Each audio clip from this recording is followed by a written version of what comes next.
Okay, so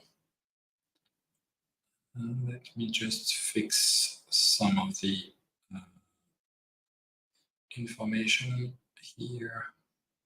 Okay, so we should be good to go. So my name is Hyder. Welcome to this little office hour that was a little bit unanticipated because we had like some technical issues between episodes. So you might see the episode 6 before the episode 5, but that's okay.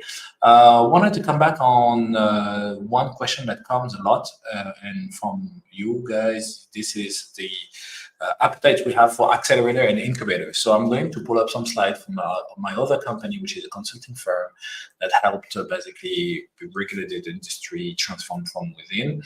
And there are a couple of slides that are interesting that could be interesting for startups, but also incubators and also my peers in the venture capital community. So what do we see that is clear? Let me just put that a little bit better. So accelerator and incubators, they are great because they bring disruptive innovation, but they might be too fast for some pharma companies or some regulated industries, and hence accelerating everything in 3 months, that can be a stress for those corporations looking to invest, right, or to invest just for their time to basically put in and understand a digital health, area. On the other hand, the innovation labs within pharma, for example, are maybe too slow to actually capture the value of the market. So this is why with some friends also from the industry, I'm thinking, at a couple of famous heads, we few years back, we actually used this framework to understand how to go in digital health and how to structure digital health in layers, right? In complexity layers. And this is, for example, one slide I like a lot. I think it was A3 who created that. I like it very much.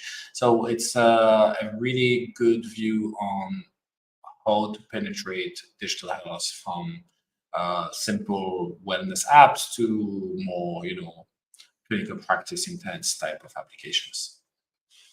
So why I'm showing you this? Because the goal is basically to exchange value, transfer value between an ecosystem of innovation, which is, for example, a startup or a big technology company, and a company that is heavily regulated who is seeking that ecosystem to transform.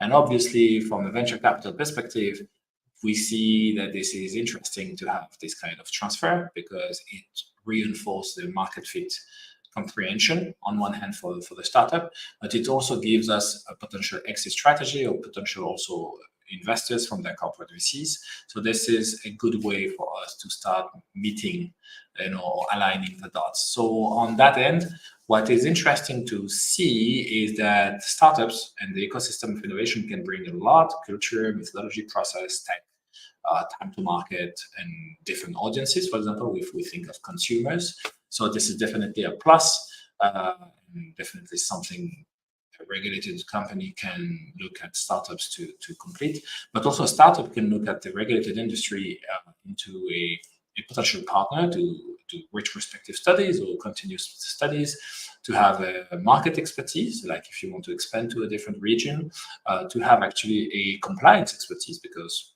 guess what? Those industries are full of lawyers that can help. They can also give you government access because this is also something they do. And basically having the access to the clinical practice, so the HCP. So I think this is very much an advantage to create that connection. The innovators within, incubator and accelerator would claim that this is something that they will do, but it could be sometimes just too fast. So we really recommend programs that are taking 6 to 9 months, ideally 9 months to take that. That's why we call this one 9 months later. Okay. So how we structured this, it's a pretty simple model. We like it because there is a first phase of 3 months, which is usually enough to get acquainted with the potentiality of the market. So this is interesting to run, and definitely within those 3 months, we also benefit if we are part of that, of the due diligences that we can run. If there is after those 3 months a potential investment strategy for the corporate VC, and here Allegory Capital acts more as a operator. sometimes we will do those SPVs and act through SPVs for this, and this will be definitely an SPV vehicle that will potentially be running the show behind the wheel. So the preparation phase is where we will actually have startups within the premises, or I would recommend to do it within premises instead of purely online. But this is where startup will work on a challenge or work on a concrete opportunity to disrupt a therapeutic area. And finally, the acceleration phase, where 3 or 1 startup, depending on the size of the cohort, will actually win. So the opportunity to develop the proof of concept or the MVP. And here the idea is to have a joint IP of the product, so that here, for example, the pharma company can actually use or reuse some of that IP and distribute it internally if they wish to do so, but also the startup will actually also have the fruit of that joint IP. So at the end of that acceleration phase, there will be a potential conversation on converting the OPEX money that has been spent during that 9 months into potential shares of the company. So, which means not only the pharma company will become a customer of the startup who will win that competition or that incubation phase or acceleration phase, but it will also potentially become a strategic partner, of course. So I think this is also the unique model of what we built here with Kenju, hand in hand with our Allegory Capital people. So let me just go further. Yes, so what will be interesting for you to see? Here we go.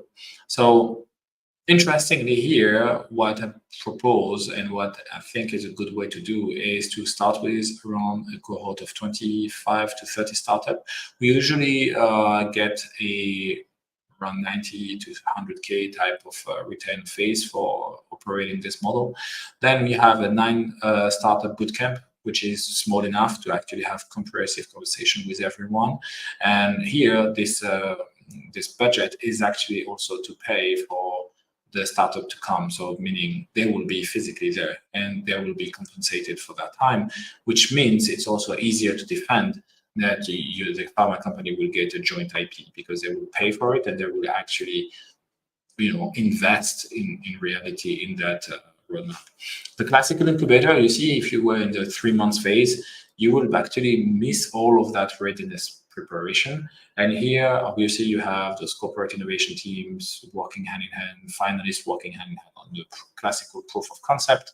And this is where there will be a more heavy investment to develop something concrete, right? So this is either you can see three startups working in a different layer of the problem, right? Front office, middle office, back office, or you could see 3 startups working on different regions. So we've done both. It depends on how the challenge is set. And finally, you have 1 startup that is going to win actually the customer heart, right? They will basically have a commercial agreement with the company and win basically the next stage, which is the scalability or the rollout of the feature. And this is where we can convert part of that OPEX or full of the OPEX money into equity.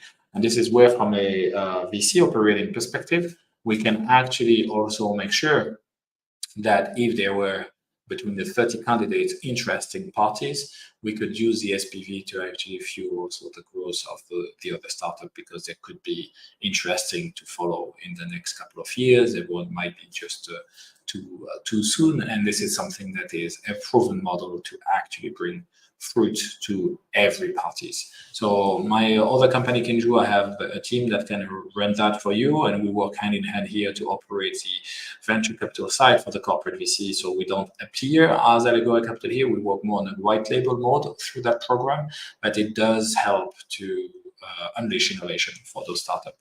So I just wanted to feature that. So if you want to have more information about Kenju, you just reach out to me, and I can put you in contact with some of the people that have the lead in taking this to the next step. If you are a pharma company, and if you are a startup, please do reach out to Lorenzo and myself on Allegory Capital, because we could actually put you in one of those incubator or accelerator streams on 9 months later, so that you can basically enjoy having extra visibility, but also extra knowledge in your therapeutic area. This is for pharma. We want to do that also for other brands in other industries. So if you are if you are an insurance, a bank, a luxury brand, if you are a luxury brand that is basically going into a complex market, right? So this is something that we see a lot of demand for, and we see a lot of startups trying to disrupt that, and basically regulatory in general. Like, you could be a chemical company, you could be, so if you have any of those tiredness on classical incubator and accelerator, which is not a problem, because everyone is trying to reinvent a model. We came more from a business standpoint, and this is something we'll be happy to explore with you and to fine tune with you, actually. So on that note, that is something I wanted to touch base. It's definitely something that it's close to my heart, because I've been working really on different models, which deliver this incubator, accelerator, innovation labs, and there is no perfect match for everyone. But for sure, if you're in the commercial operation setting, and if you need to basically bundle tech right around your existing service offering, this is a definite model that can choose a lot of value very quickly. And 9 months is quite fast if you think of it. If you have questions on that, if you want me to deep dive even further or give examples, please shoot a comment in the section below, and we will be happy to bring you companies that went through this with me.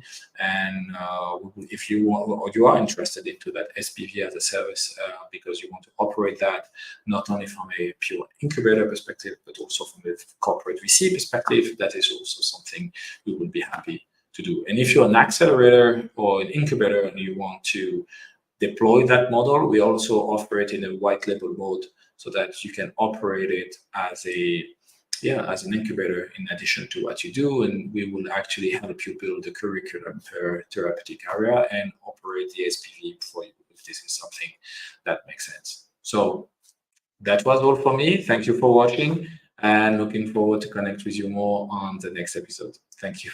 Bye.